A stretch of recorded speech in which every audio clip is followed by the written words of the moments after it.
Hey Gators and sports fans, get all your Gator talk, news, analysis, and opinions on the Pod Up with Matthews in the Morning podcast. Find us on your favorite podcast platform or watch us on Facebook Live between 8 a.m. and 9 a.m. every weekday. Pod Up, because we are Gator fans. So say it's great to be a Florida Gator. Good morning and welcome to a Friday edition of Pod Up with Matthews in the Morning from the Crime Prevention Security System Studios. Large enough to serve you, small enough to carry. It's Friday. That means JC and I will do our Peachland Dentistry weekend picks here shortly. Second portion of the show, JC is being a leadoff hitter for the legend, Stephen Orr Spurrier today. How do you feel about that, JC?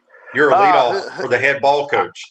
Yep, and I'm going to get on base, and he's going to hit me around, baby. So, I'm glad that he's coming on. It's good to have him, of course, as always. And, Florida's in the home stretch of what could be a really special season. So I'm sure he's excited. I'm sure everybody over there at the University of Florida football offices are excited now. There's a good vibe, and obviously they've got a Heisman Trophy candidate to watch play football and to continue his success. And, when I was thinking about Kyle Trask, and I'll get to him in a second, but I was just going to say it's been quite a week, and we've only had one conference game called off. Is that right? So what is it? A&M and Ole Miss are not playing. I think that's right. So, and that's too bad because I think that would have been an entertaining game to watch, especially with the way Mississippi is on with the offense. I mean, they're playing really well offensively. That would have been a nice test for A&M. Are they going to reschedule that game for the 12th? Who knows, JC? I don't think anybody knows. How do you not know, QB? You've been all over America talking to touchdown clubs and things. What's the matter with you? Well, we don't talk about games being made up. All we talk about is that's we the talk whole about story.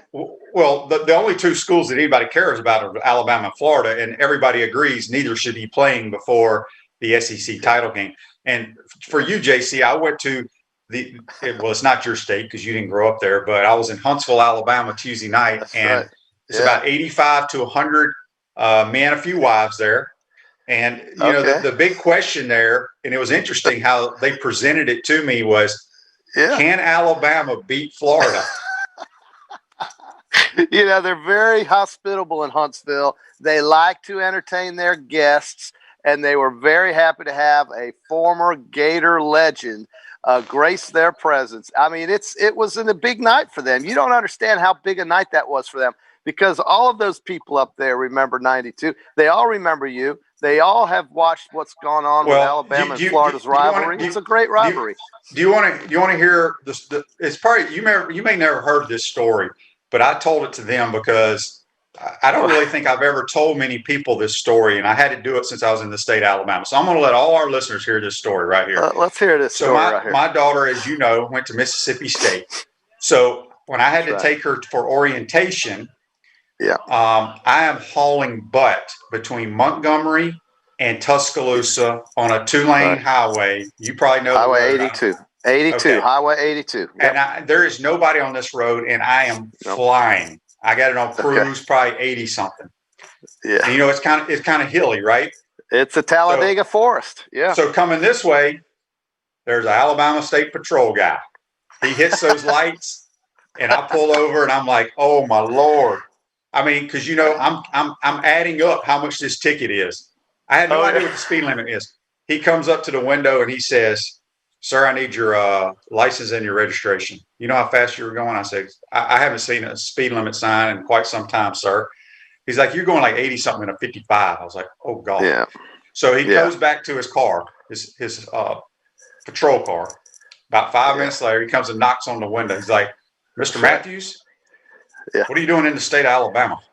I said, well, I'm taking my daughter to college orientation. He's like, "You're letting her go to the University of Alabama?" I was like, "No, sir, we're going to start her. We're going to Mississippi State."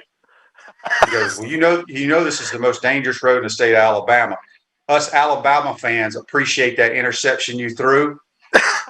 And he handed me back my license and says, "Please slow down." I said, "Thank you, officer." Roll Tide. And I got in the car and I left. You told us that story once, but I'm so glad you told it again because that's I told it to the Alabama people because I've always said out of all the interceptions I threw in my careers, whether it was high school, college, or pro, I always made the tackle or one of my teammates did. That's the only interception I ever threw that was run back for a touchdown.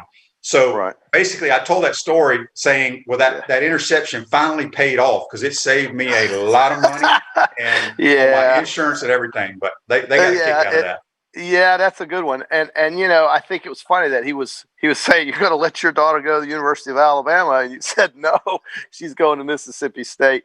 That was a dangerous road, QB. That's a 2-lane road that goes like this and around. It was terrible.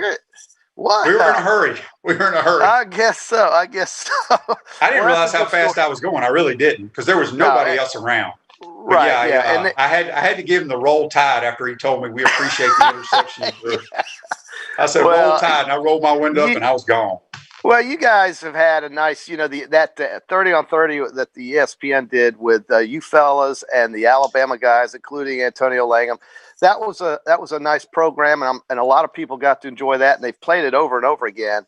And the touchdown or the game that changed football, so to speak. So, and really, that really started, I think, the true Florida-Alabama rivalry, more so than the game Emmett played at Legion Field when he ran all over them, because that Alabama team really wasn't prepared to have a good year. They thought they were, but they weren't very good at all.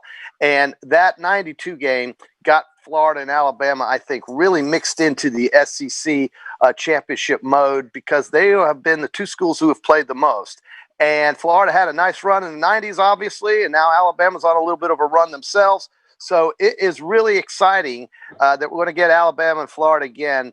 Unfortunately, it's not going to be in the same type of environment because of COVID.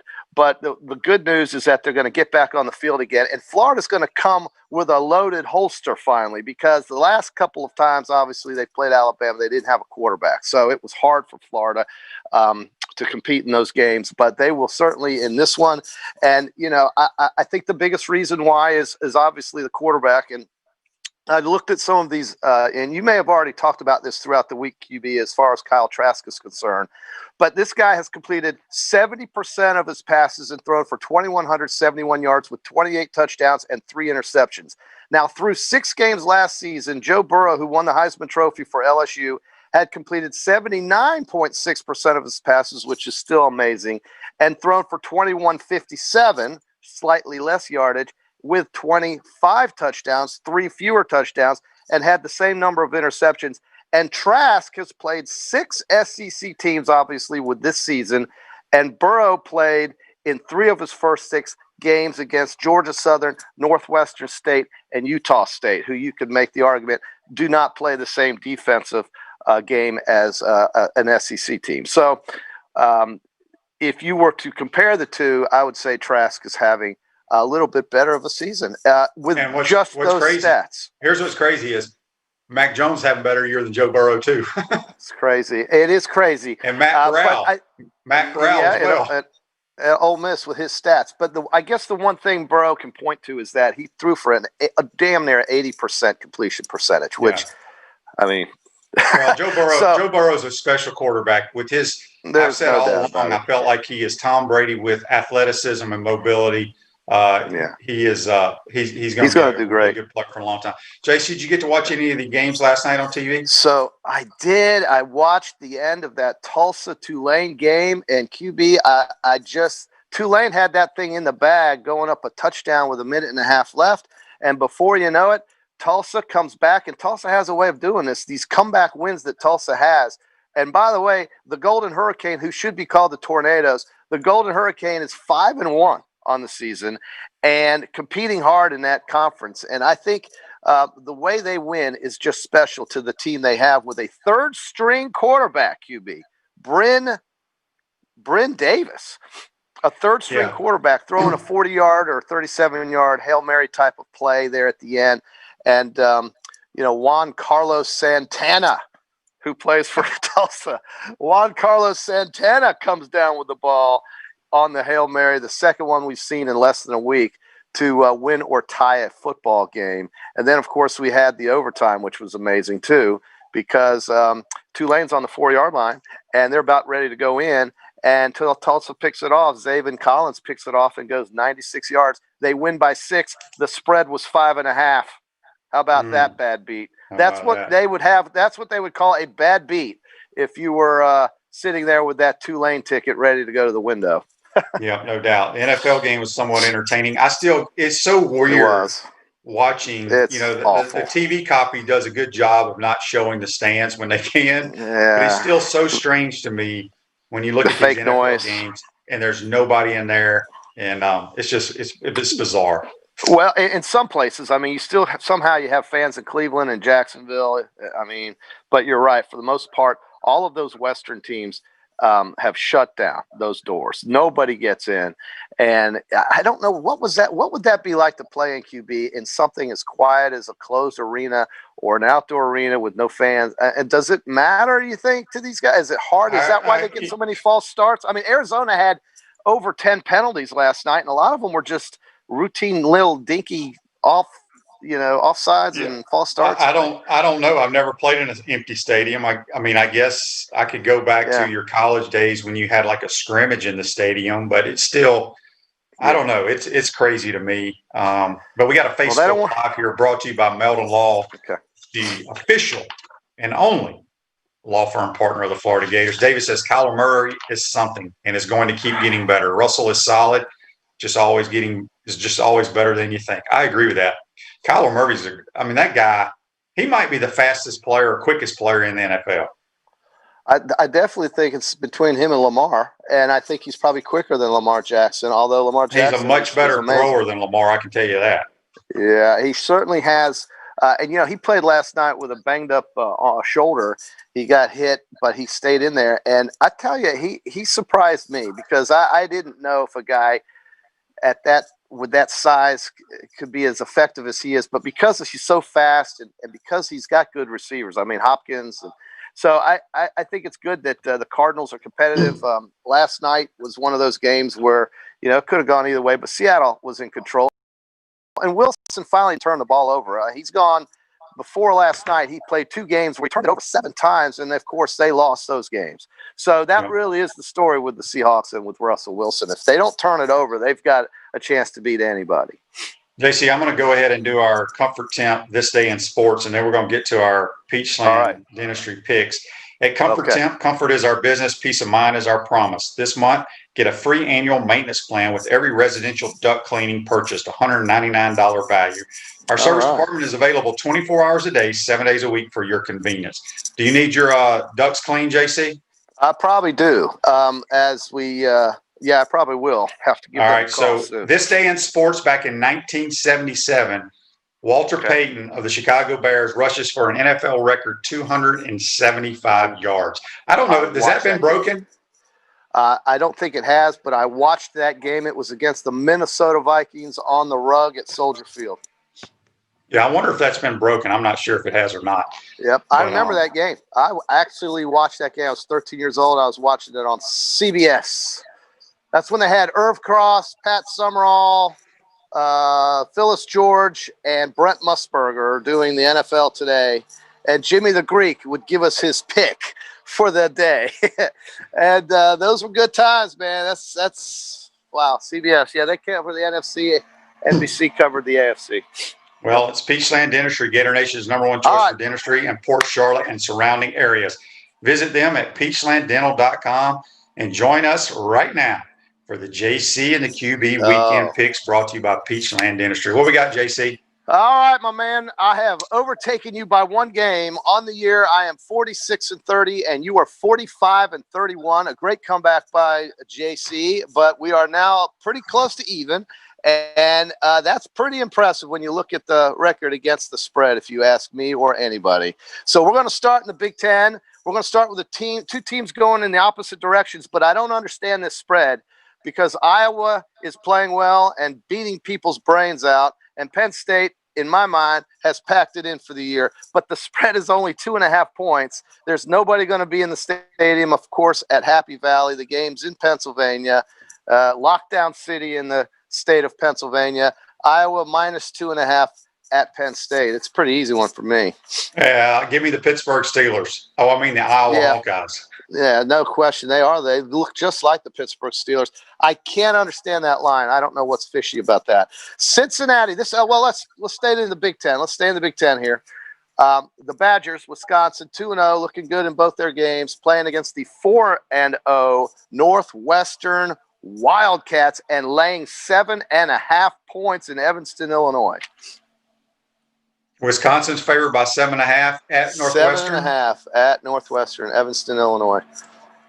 Give me the Wildcats. Yeah, I'm taking them too. That's too many points for a team that good defensively, as far as I'm concerned. Now, Wisconsin, they could really show us that they truly are the second best team in the conference. But we'll see about that, because there's another game that we need to talk about as regards to the Big Ten, and that would be your Ohio State Buckeyes against the amazing Indiana Hoosiers. And for some reason, I did not write that line down. So I'm going to pull it up real quick, because I can't understand why in the hell I didn't write that line down. But I just bad preparation, JC. I wrote down Ohio State. I'm getting a false start right now. Ohio State and Indiana. Let me get to that. Well, let's get to the next game, and then I'll come back. Do you want me to find it for you? Well, I should have it here right in front of me. I don't know what the heck's going on here. It's Ohio State. Ohio State by 20. 20. Who you got? Give me the Buckeyes in blowout city. Really? Indiana has not beaten anybody worth their darn. They lead the nation in turnovers. I think Ohio State beats them like 50-something to 20. I'm taking Indiana, who, by the way, QB, let me tell you about Indiana. They have two wide receivers, Whop Philyor and Ty Freifogel. So we got a Whopper and fries on Saturday at the Horseshoe. All right, let's go back to the Big Ten and go with let's get out of the Big Ten and go into the American Conference. This is a game a lot of people have asked me about this week. Cincinnati laying the 5.5 against UCF down in Orlando, and I think there will be fans at this game. So a big game in this conference, and a game where Cincinnati has to really show us whether or not they can hang with good offenses. And UCF has a good offense. Who do you like in this one? Give me the spread one more time. 5.5. And the game's at UCF. Mm-hmm. Cincinnati's laying 5.5. Gosh, that's a good game. It's a good game, QB. Man, I'm going to go with the Bearcats. Yeah, I know you like UCF. I know you would. I am. I'm taking the Knights. The charge on. The Knights, and they're getting 5.5. You give me that team with 5.5, I'll take my chances against pretty much any team in that conference for sure, and most teams in the country. I think UCF can hang with them. Bedlam is going on in the Big 12 this weekend, QB. I know you probably aren't ready for Bedlam yet, but it's happening in Norman, Oklahoma, with the Cowboys catching a 7-point number against those OU Sooners, your beloved Sooners. So what do you like there? I'm going to go with the Sooners. I've just not been impressed with Oklahoma State this year offensively. So I'm going to take the Sooners. Who do you got? I do too. I mean, they're blowing people out now. It's just unfortunate for them. They've got 2 losses, so they're out of the conversation. Real quick, JC, before we get to the next pick, we got a Facebook Live. All our great loyal listeners give us updates, and it's brought to you by Melvin Law, the only official law firm partner of the Florida Gators. Our good friend Chris says Adrian Peterson in 2007, 296 yards rushing against San Diego. So he has the record. Thank you for that. Okay, well, I think, that was when he was running for the Vikings, right? Correct. Yeah. All right. So thank you for that note, Chris. Let's go to the SEC now. We've got some games finally this weekend in the conference. We'll start with LSU laying 2.5 points at Arkansas. I mean, this game is a toss-up. You know what? I'm going to go with LSU because I saw Arkansas in person, and they're a great story, and I'm happy that they're having a good year. But I can't tell you, and this is what's amazing to me, is how many people have praised what they've done defensively, which they have. They have. Take nothing away from them. but I thought Barry Odom.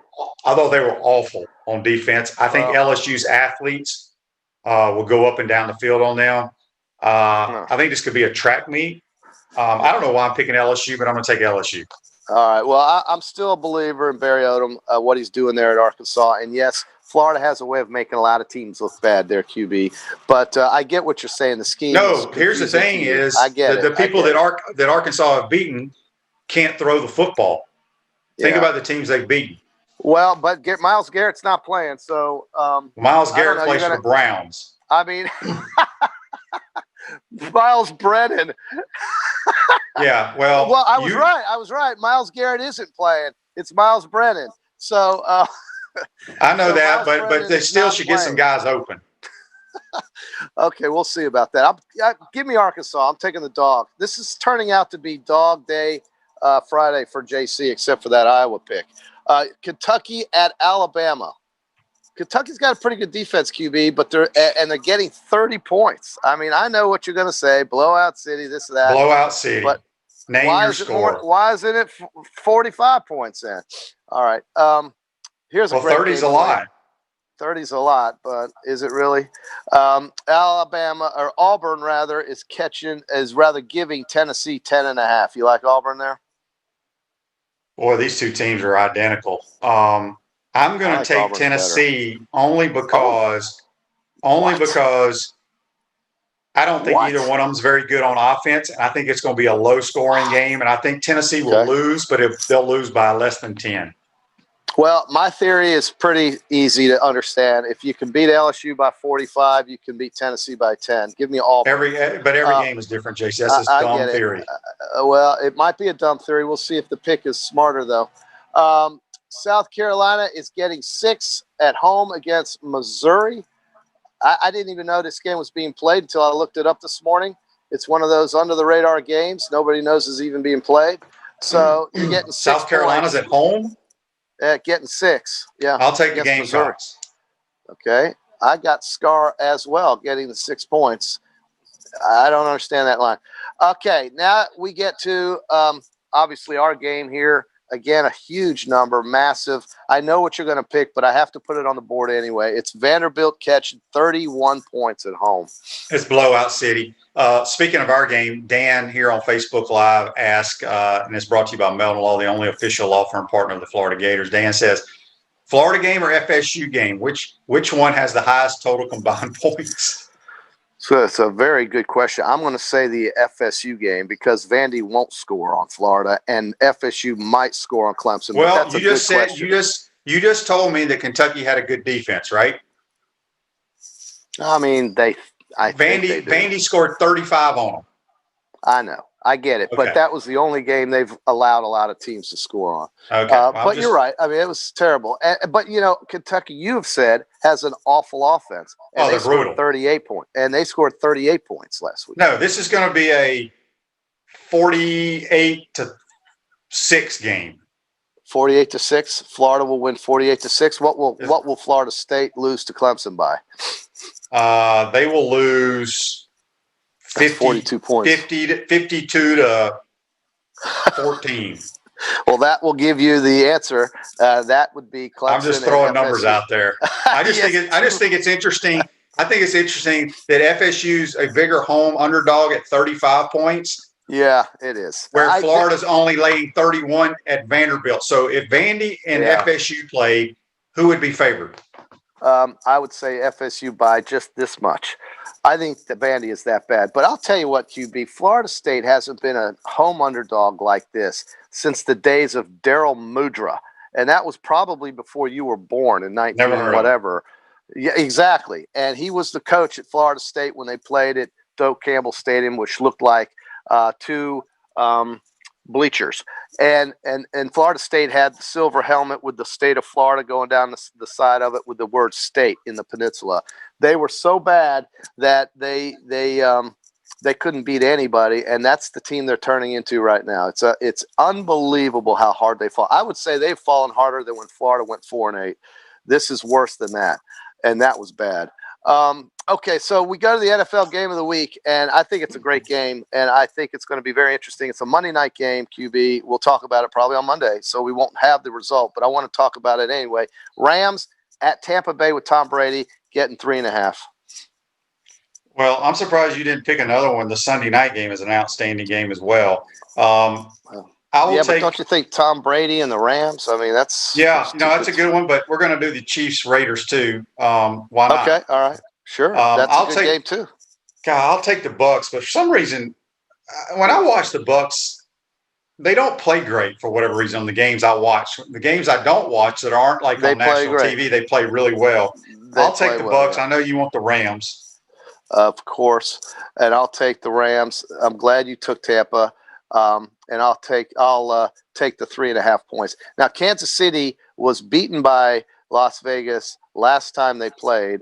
Pat Mahomes and company are coming into that stadium in Las Vegas that's empty, and they're laying 7.5 points. That seems like a lot of points to me. I love the Chiefs, but I'm going to take those points at home because I think at home the Raiders, and this is one of those weird NFL rivalries. I think the Raiders at home are that's a lot to give up. And I know you're going to take the Chiefs. I know you are. I wasn't, but since you took the Raiders, I'm going to take the Chiefs just to have it. Since I threw that game out there, I'll take the Chiefs in a bounce back revenge game against the Raiders. Now, QB, since how are we doing on time? Because I wanted to ask you something about college football, but I don't know. Ask me real quick because we got to get to the head ball coach. What you got? Well, okay, if you got the head ball coach, I'll save this for Monday. I'll save it for Monday. That's fine. We'll save it for Monday because I want to see how these games play out, and it'll lead into that question I'm going to ask you on Monday. So that's fine. All right, well, don't forget, JC, have a good weekend. We'll see you on Monday, my man. Right on. I'll see you then. Okay. At Center State Bank, we put business first. We are the largest community bank in the state of Florida and understand that small businesses need a community business partner that they can rely on. Center State has 5 convenient Alachua County locations to serve you better. Center State Bank. Remember, FDIC. We're going to take our first time out of the pro. When we come back, we'll be joined by the head ball coach, Coach Steve Spurrier, here on Pot Up with Matthews in the morning. We'll be right back. This is Shane Matthews. Thank you for listening to Pot Up with Matthews in the morning. You can also check me out on Inside the Huddle with Steve Russell and the head ball coach, Steve Spurrier. Tune in every Tuesday during football season on WRUF 98.1 FM, 8:50 a.m. at 10 o'clock in the morning, or find us on your favorite podcast platform. We want to take this moment to thank all our sponsors who keep the show going and pay the bills. Our Gridiron sponsors are Crime Prevention Security Systems, large enough to serve you, small enough to care.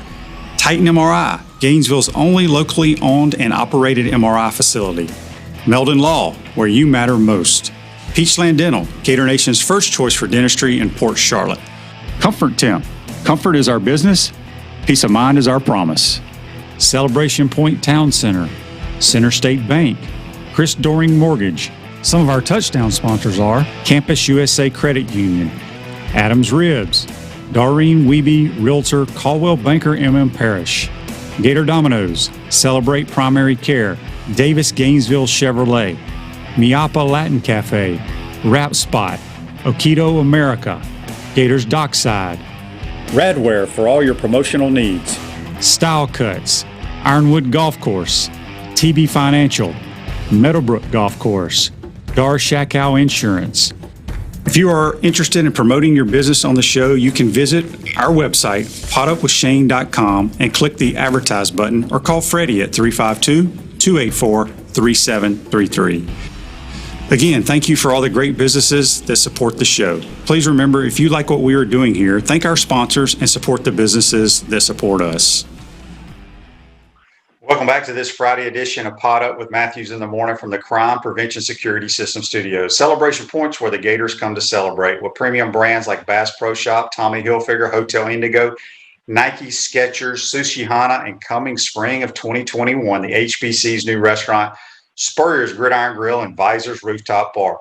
We will see you at Celebration Point where the Gators come to celebrate. We're now going to go to the Titan MR hotline, and we're going to be joined by Coach Spurrier himself. Good morning, Coach. How are you? Hey, Shane, how's everything? Doing well. I just gave you a little plug for Spurrier's Gridiron Grill and Visors Rooftop Bar. Before we start talking some football, why don't you let all our listeners know how the restaurant's coming along? Yeah, it's coming along. Hopefully by March and so forth, this virus, maybe we can all get a vaccine somewhere and hopefully get somewhat back to normal, although I doubt it. I doubt if we'll be all the way back for a year or so, they say.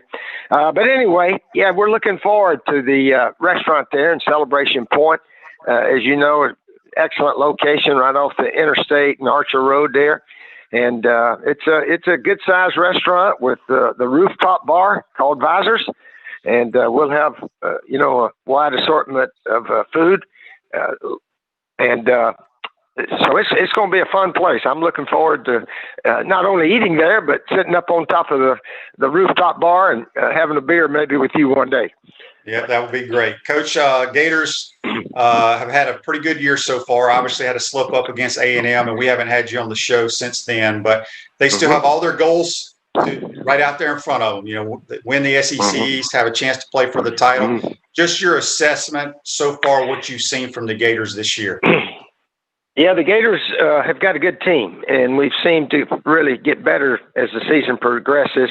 Obviously, Kyle Trask and those receivers and the offensive line have really set a bunch of records, I think. In fact, I think he's ahead of Joe Burrow's statistics from last year. And we've already got that one loss behind us. Sometimes, Shane, when you look back at teams that win championships, most of them have one loss somewhere along the way, and that's it. You can get that one little hiccup. And so we've had it. And so we're basically in just as good a shape as if we were undefeated because it appears that we'll have a chance to play Alabama for the SEC unless something unforeseen happens on both sides. So we're in position for a big year. We all know that, but we got to keep grinding and keep pushing. I know Coach Mullen and the staff has got those guys just on edge all the time. That's what we have to be. You can't say, well, we can take a week off. No, there's no practices off. There's no week off. You just got to keep pushing and pushing. And in 2021, we'll look back and see how we did. Well, we'll get back to the football season this year, Coach. We got a Facebook Live brought to you by Mellon Law, the only official law firm partner of the Florida Gators. We got a question here from Chris. He wants to know what happened behind the scenes when you were on the Ed Sullivan Show. Good gracious. We still talking about that? I don't know. No, what happened, I came out, and they got the introduction mixed up, and they introduced me as Floyd Little. And I just went on off. I didn't pay much attention to it. And then later they came back and said, no, we got the introduction messed up. Steve, you got to come out again. So I came out again, and Ed Sullivan actually said something to me. I don't know, and that was it. But, yeah, they just messed up the introduction. We had like one guy at a time, 11 of us. I guess that was a big deal back in the 60s, the Kodak All-American team, I think it was called. So we were all there. Floyd Little and I, we're still good buddies today. The running back from Syracuse. And in fact, I saw him about a year ago at Tom Coughlin's event over there in Jacksonville. Back to the Gators, Coach. Obviously, Kyle Trask, as you mentioned, has had a phenomenal year. When I watch him play, he reminds me of your type of quarterbacks. Stands in a pocket, takes his steps, lets it go. And he's a little bit different than what Dan's always coached. When you go back to when Dan was here before, they had Tebow, more of a dual threat run guy kind of guy. He had Prescott and Nick Fitzgerald, those guys more run oriented initially. Do you think Dan, with the success he's having this year, may change the type of quarterback that he recruits? I don't know about that, but I think he's utilizing Kyle excellently, obviously. And Kyle, that one game, he was our leading rusher. Was it South Carolina? One of the home games, he ran for 49 yards, and the running backs, the next one was like 35 or 38 something. So he can run a little bit, but still, I think Dan and his offense over the years has featured a quarterback that can run as well as pass. So now he's got just an excellent passer in Kyle Trask, and these guys are catching everything. So he's no dummy. He says, we need to throw the ball, get the ball in the air, and let these guys go make plays. And that's how you score a whole bunch of points. Now, Kyle can move around a little bit, and he can run occasionally, and he's not a bad runner. But what he does best is throw the ball and look off guys and take his steps and put the ball in position where those receivers can get their hands on it. And I'm telling you what, I don't know how many balls we've dropped this year. If it's one or two, I can't remember them, but they catch just about everything. Yeah, they really do. They've done a tremendous job throwing and catching. When you look at this offense, you coach some of the best offenses ever in the history of the school here. And I know people like to do comparisons. How do you think this offense, what we're watching this year, compares to maybe the 95, 96, and I guess it would have been Rex in 2000 or 2001? How do you think this one matches up with those? No, it's pretty similar, a lot similar. I think the tight ends, well, we call them tight ends. They're sort of tall receivers, I think, when you look at Pitts and Grimes and all these guys are making catches all over the place. But anyway, they utilize that guy a little bit more, but they have more movement. We didn't put as many guys in motion, I guess, as we do now. And but our wide receivers were mainly the guys that scored touchdowns and got most of the balls coming at them. Although tight ends got a few here and there. Somebody asked me about Tremaine Allen. Does he ever get a touchdown pass? And I said, well, when we get way ahead, we give him one to keep him happy a little bit. But when you got Ike and Riedel and Quezzy and, of course, Doring and all those guys, Travis McGriff, you need to fire at those guys most of the time. Coach, we got a text here on the Titan War text line. It comes from our good friend Daryl. He wants to know, Coach Spurrier wanted me to ask you about playing Vanderbilt back when Woody Woodenhofer was coaching. It seemed like Vandy always gave us fits. Why was that? Pat Dooley called me the other day, and he said, let's talk about that 1996 Vandy game. We were undefeated, 8-0. The same year we won the national championship, so obviously it was one of our best teams. And we went up there, and it's 28-7 in the middle of the third quarter, sort of late in the third quarter. And everything's, going on schedule. We're probably about a 28-point favorite, something like that. So everything was just, in line. And then Zach Pillar, our starting offensive tackle, got hurt. He sort of cracked a bone in his ankle area or so forth. And he laid it out there like he was half dead, but he was hurt. And but it took us 20 minutes or so to get him off the field. And his mother came out of the stands, how's my baby boy doing, and all this, that, and the other. And he played in the national championship game. He was okay, but he hurt his leg there. So I'm out there standing around, and the Vandy players, they're standing around, and Danny and our guys, we're all just standing around there for about 15, 20 minutes. So some of the Vandy players, they just started talking to us. Hey, Coach, how's it going? Who y'all got next week or something like that? We're just talking with the Vandy guys. I think Danny's talking to one or two of them. And so finally we get Zach off the field, and the next play, Danny checked a slant, a quick a three-step pass, and our left guard, Ryan Kalitz, I think, missed the audible, didn't hear it or whatever, or slid the wrong way. So their linebacker, I think it was a kid named Jamie Wishbond, came through, and he poked it out of Danny's hands. It was like a basketball. It hit and bounced right back up to Jamie Wishbond. He ran for a touchdown. And, all of a sudden now it's 28-14. I think we had to punt, and one of their guys made about a 50-yard run on a little sweep play. Now it's 28-21, and there's all kind of time. We're right in the middle of the fourth quarter. Finally, we made a first down, 2 or 3 first downs in the game.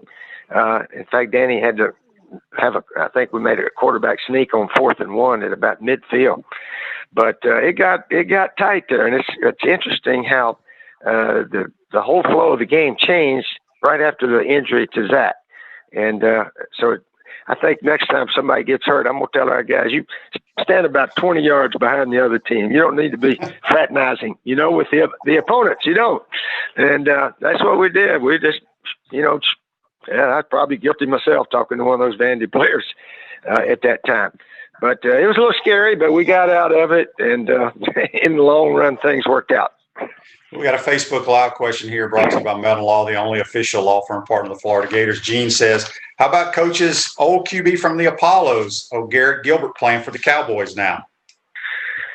Garrett's a good player, Shane. In fact, you and he are a lot alike, about the same height and so forth, and good passers, and he can move around a little bit like you could.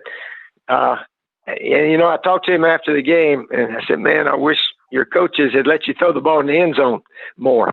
I think he only threw it in the end zone once to CC Lamb. I think the receiver caught one. And then they got down there and they had to kick a whole bunch of field goals.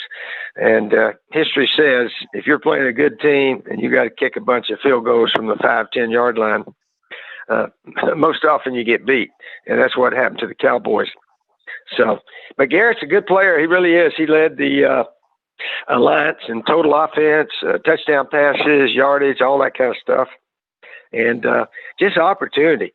Heck, Shane, as you know, just sometimes in life, some guys get opportunities and some guys just never hardly get them. But he's been a backup in the NFL for 7 or 8 years. Finally got a chance to play that one game.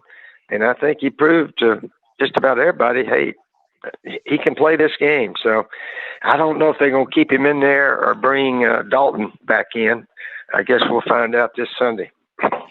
At Chris Doring Mortgage, they do mortgage lending right, helping home buyers throughout Gainesville and North Central Florida. Call Chris Doring Mortgage today, 352-244-0840. We're speaking with Coach Steve Spurrier here on the Titan Tomorrow Hotline. Got a few more minutes left with him.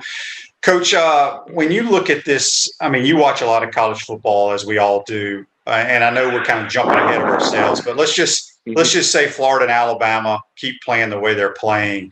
Will this possibly be one of the most epic SEC championship games with so much on the line, from an SEC championship to a 4-team playoff berth, and maybe possibly whoever plays the best in that game will win the Heisman Trophy? Do you think it has a chance to be the biggest hyped SEC title game? Yeah, it could be. Yeah, it could be, Shane. All of that could be on the line for that game in Atlanta. I think we just got to wait and make sure that we get through this next month or so. And it appears Alabama, I mean, they still got to play Auburn. I don't know if they're going to play LSU or not, but the Auburn game, sometimes Auburn has a way of upsetting Alabama. But, yeah, time will tell. That could be a huge game, and obviously the winner will be in the playoffs. And could both teams be in? I don't know. Somebody said if we beat Alabama, they'd probably put Alabama in again if they came in undefeated. Alabama has won 2 national championships without winning the SEC. Saban's got 2 of those because they got into the playoff or the national championship game and so forth. So time will tell, but it's shaping up. And the Heisman thing also could be on that game, the SEC championship game. Certainly, I think Danny clinched it in '96 when he threw 6 touchdowns against Alabama, and we beat them 45-30, and that clinched the Heisman, I think, for Danny. Coach, we got a question here for you, and it came on the Titan Tomorrow text line. They want me to ask you about a Gator helmet that you sent to Dale Earnhardt Jr., that you had mentioned it before on some show, and you were a fan of his, and just they wanted to know what the reason why you sent Dale Earnhardt Jr. a helmet. I think it was a South Carolina helmet, wasn't it? Because when I got I don't know that. They just said helmet. Yeah, that's what it was. Yeah, when I got to South Carolina, I heard he was sort of a South Carolina football fan, and I met him down at Daytona. The guy was sports information director, went to work for NASCAR, and lined us up, took a few pictures and so forth. So I brought Dale Jr. South Carolina visor. And he looked at that visor and he said, Coach, I really don't wear visors. Those stock car drivers, they don't wear visors. They wear hats. I found that out. Visors is sort of sissy to guys that race cars and do things like that. So I couldn't get him to put that visor on, but we got him a Gamecock football hat. I think next time I saw him. Coach, back to Kyle Trask. He played really well last year and having a historical year this year. Wearing number 11, your number. How cool is it to see a guy playing quarterback wearing your number in a Gator uniform? It is neat. Back when I got here 30 years ago, my number and Scott Brantley number was retired. So I called Scott and I said, let's unretire both of them. We got too many players that need numbers, and it eliminate who to retire and who not to retire of all the great players who've been here. So Scott Brantley graciously said, that's fine with me. Scott, by the way, got hurt. He got knocked out in a game I think his junior year, might have been, or his senior year, and had to give up football, yet he was able to come back and play in the NFL a couple of years later. And Charlie Pell said, let's retire his number. So they said, okay. So anyway, our two numbers were the only ones retired, and it makes sense to unretire them so you don't worry about this guy or that guy that we retire. And plus we need all the numbers on the team, so forth. So anyway, we got it unretired. And then I think the next recruiting class, Ben Hanks, a linebacker, defensive player from the Miami area, he qualified, but he got turned down by our provost. And I made a plea to President Lombardi. I said, this young man deserves a chance, Mr. President, Ben Hanks. And his grades might not be quite as good as most of our guys, but he qualified. He passed the test. He's got the GPA and everything. I said, we need to let him in school. And President Lombardi said, okay, we're going to give this man an opportunity. So I said, Ben, you want to wear number 11? He said, yes, sir, I'll wear number 11. So he was the first outside linebacker. I think he started all 4 years he was here. Really a good player for us, and wonderful young man. I think he's coaching down in the Miami area now and doing very well. So anyway, it seemed like a lot of defensive players. Tad Bullard, our pro wrestling guy, what does he go by? Titus O'Neil. Titus. Yeah, Titus. He wore number 11. And a lot of the defensive players had. I think maybe one or two receivers wore 11 also. And then all of a sudden, Kyle, he didn't wear it in high school. He said he got here, and they told him there was a bunch of numbers here, and about the only one, there wasn't any single digits available, so nobody was wearing 11. And he said, yeah, I'll take 11 then. I don't even think he knew it used to be my number, to tell you the truth. And but the fun thing is the first game he got to start here, gosh, it was last year, wasn't it? I forget what it was, but as I was leaving the stadium, I went through the locker room and I said, man, you did that number 11 well today, Kyle. So I got a chance to congratulate him after his first game as the starter here at Florida. Yeah. Coach, a couple more minutes here. Talk about Dan Mullen. It's amazing through 32 games. He sits at 26-6, the same exact record you had through 32 games, the same record Urban had through 32 games. Just talk about how he's the same exact records, and just talk about how he's done, how he's turned the program around, getting it back to the winning tradition of when you were here for your 12 years. Well, obviously, since he's 26-6, there were some ball players here when he got here. And just like when I got here, the ball players were here. And I guess when Urban came, it was a decent group of players. And all they needed is a little bit of direction and a little bit of attitude. And that's certainly what Dan Mullen and all his guys have brought with them. And I think he's adapted to his personnel. Like you mentioned, a lot of his teams, the quarterback run was important. And right now, we see that the ability to throw the ball is what we do best. So he's adapted to that very well. I remember you and I were probably talking before the season started. And I remember, I think, telling you if he played two quarterbacks through the year, it might be the best thing to do because, Emory Jones is an excellent runner and so forth. And that element of the game is important also. Quarterbacks, the ability to run. And I think we may have gone into the year thinking that might be sort of a plan, play both of them. Right. But then all of a sudden Kyle has played so well. And I think first game of the year, I think Emory went in the first quarter or something like that and didn't do much. And then Kyle come back in, and here we go, score a touchdown. So certainly Kyle has earned the right to be the quarterback. And every now and then, though, I think it's good to get Emory in there and a little change of pace. Coach, South Carolina job is open right now. There's rumors, Hugh Freeze, the Elliott, the offensive coordinator for South Carolina, a bunch of other names. But there's also been another Spurrier's name pop up there, Steve Spurrier Jr., old Bubba. But you think Bubba's got a chance? I don't know if he's got a chance, but hopefully someday he'll get an opportunity to be a head coach somewhere. We talk about opportunities here and there. I was blessed and fortunate to get some in my coaching career, or I don't know if I'd ever, been a head coach at Florida. Well, I wouldn't have been without the earlier opportunities, especially at Duke University. I got hired twice at Duke when I had no job. But, Steve Jr., I hope he gets a shot at a head coaching job. Now, whether or not they may want to go after somebody that's been a head coach or whatever, I'm not sure, and I'm not involved in it. But I do hope someday, if that worked out, that'd be super, of course. But, opportunities in life, you got to just keep knocking on doors, and, hopefully he'll have a shot at a head job someday. Yep. Last question. Just got one on Facebook Live here, brought to you by Melton Law. Danny wants to know, Coach, would you suggest Trask coming back for another year? I read where he said he's going to the Senior Bowl. Did you read that? I did, but I guess he could always say, I don't want to go. He'd back out, yeah. Yeah. That's going to be his call.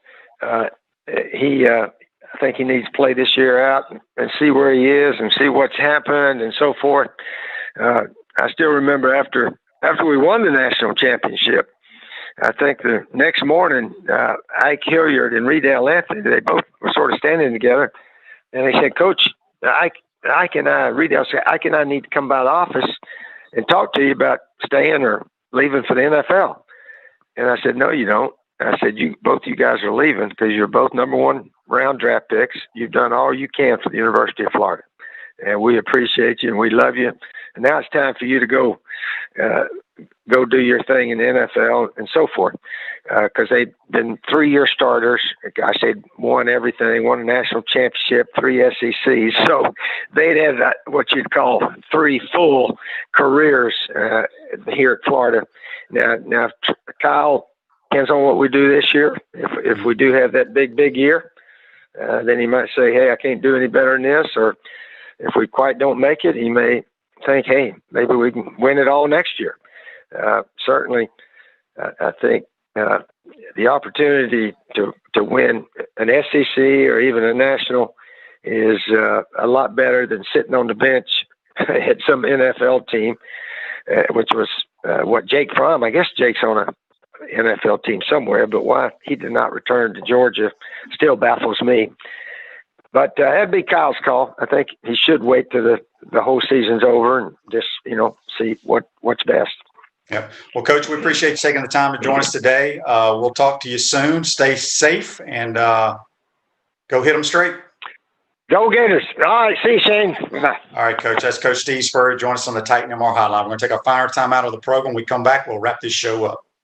Hey, Gator Nation. This is your former head ball coach, Steve Spurrier. Check out our show, Inside the Huddle with Shane Matthews and Steve Russell, every Tuesday during football season on 8:50 a.m.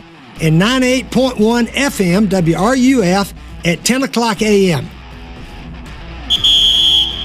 We want to take this moment to thank all our sponsors who keep the show going and pay the bills. Our Gridiron sponsors are Crime Prevention Security Systems, large enough to serve you, small enough to care. Titan MRI, Gainesville's only locally owned and operated MRI facility. Melton Law, where you matter most. Peachland Dental, Gator Nation's first choice for dentistry in Port Charlotte. Comfort Temp, comfort is our business, peace of mind is our promise. Celebration Point Town Center, Center State Bank, Chris Doring Mortgage. Some of our touchdown sponsors are Pomodoro Cafe, Big Mills Cheesesteaks, MB Listing, Cornerstone Financial, McDonald's Gainesville, My IT Masters, Gainesville Neon and Signs, 84 Lumber, Tropical Smoothie, Chick-fil-A on Archer Road, Aver and Smith Personal Injury Attorneys, Orange Theory Fitness, PRP Regeneration Specialist, and Dowling Signs. If you are interested in promoting your business on the show, you can visit our website, potupwithshane.com, and click the Advertise button or call Freddie at 352-284-3733. Again, thank you for all the great businesses that support the show. Please remember, if you like what we are doing here, thank our sponsors and support the businesses that support us. Welcome back to this Friday edition of Pot Up with Matthews in the Morning from the Crime Prevention Security System Studios. I want to thank JC for doing our Peachland Dentistry weekend picks and the head ball coach for joining us on the Titan Amara hotline. Folks, enjoy the weekend watching the Gators play and other college games. Be safe out there. We'll see you on Monday. This show's a wrap, brought to you by WrapSpot. Take care.